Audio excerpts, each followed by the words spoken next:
کسی کی آنکھ تمہاری وجہ سے کبھی نم نہ ہو، کیونکہ تمہیں اس کے ہر آنسو کا قرض چکانا ہوگا۔ کچھ وقت خدا کو دینے سے خود کا وقت سدھر جاتا ہے۔ اللہ سے مانگتے مانگتے رک کیوں جاتے ہو؟ اتنی جلدی مایوس کیوں ہو جاتے ہو؟ یا اللہ ہم سب کو اپنے گھر کی زیارت نصیب فرما، آمین۔ زندگی میں اگر آپ کے انتہائی عزیز اور قریبی لوگ بھی آپ سے دغا کر جائیں، آپ کے خلاف ہو جائیں، تب بھی آپ صبر سے کام لیں اور اللہ پاک پہ کامل بھروسہ رکھیں، تو اللہ پاک آپ کو وہ مقام عطا کریں گے کہ زمانہ دیکھتا رہ جائے گا۔ جو اللہ پر یقین رکھتے ہیں، اللہ ان کے لیے وسیلہ بنا ہی دیتا ہے۔ کہیں نہ کہیں ہماری بے سکونی میں شامل وہ حرام کام ہوتے ہیں جو ہم بنا سوچے سمجھے یہ کہہ کر کرتے ہیں کہ سب کرتے ہیں، کچھ نہیں ہوتا۔ سکون، دل کو تب سکون آتا ہے جب بندہ اللہ کے آگے جھک جاتا ہے۔ کچھ کہانیاں آنسوؤں سے شروع ہوتی ہیں، لیکن صبر کی طاقت سے اور بھروسے کی خوبصورتی سے ان کا اختتام خوشگوار ہوتا ہے۔ اللہ جانتا ہے کہ تمہاری چاہت کو کب اور کیسے تم تک پہنچانا ہے۔ تمہیں بس توکل رکھنا ہے کہ اگر وہ ایک ستارہ تمہیں نہیں مل سکا جو تم نے مانگ رکھا تھا، تو ممکن ہے اللہ نے پورا آسمان تمہارے لیے لکھ رکھا ہو۔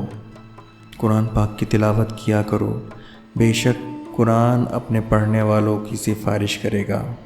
میرا اللہ تو کبھی بھی کچھ بھی کر سکتا ہے، تو پھر تم سے کس نے کہہ دیا جو فوراً نہ ملے وہ پھر دوبارہ کبھی نہیں مل سکتا؟ جن کا یقین عرش والے پر ہو، وہ فرش والوں کی باتوں پہ دل چھوٹا نہیں کرتے۔ کچھ تو بہتر لکھا ہوگا اللہ نے، جو دل ہر دفعہ صبر کرنے پر مجبور ہو جاتا ہے۔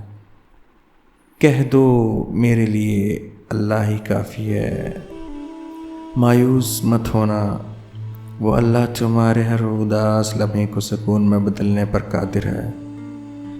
صبر رکھو اور اللہ کے فیصلوں پر خوش رہو، تمہیں بہتر نہیں بہترین ملے گا انشاءاللہ۔ سجدوں سے تعلق بنائے رکھو، جوانی بار بار نہیں ملتی۔ اللہ سے اچھا گمان کرو، اللہ تمہارے لیے سب اچھا کرے گا۔ اللہ ہمیں کبھی ایسی مشکل میں نہیں ڈالتا جس سے ہم نکل نہ سکیں۔ ہمیشہ کوئی نہ کوئی راستہ ضرور ہوتا ہے، دعا کریں وہ راستہ آپ کو نظر آ جائے۔ سب سے بہترین ہجرت گناہوں سے نیکی کی طرف ہے۔ توبہ زہر کو شہد میں اور کانٹوں کو گلاب میں بدل دیتی ہے۔ وہ جو پتھروں سے پانی نکال سکتا ہے، وہ اپنے بندے کے لیے وسیلے بنا ہی دیتا ہے۔ جو اللہ چاہتا ہے وہی ہوتا ہے۔ اللہ کی توفیق کے بغیر کسی میں کوئی قوت نہیں، اور ہم اللہ کی مدد کے بغیر کوئی کام کرنے کی طاقت نہیں رکھتے۔ اور جب بھی اللہ کی عطا کی گئی نعمتوں کو دیکھو تو شکر کے ساتھ ساتھ ماشاءاللہ کہا کرو۔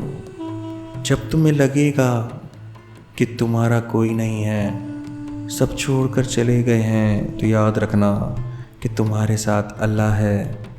وہ ہمیشہ سے تمہارا ہے اور تمہارا ہی رہے گا، اور تمہاری کیفیت سے بہت اچھی طرح واقف ہے۔ اللہ یقیناً سب کچھ سنتا، سب کچھ جانتا ہے۔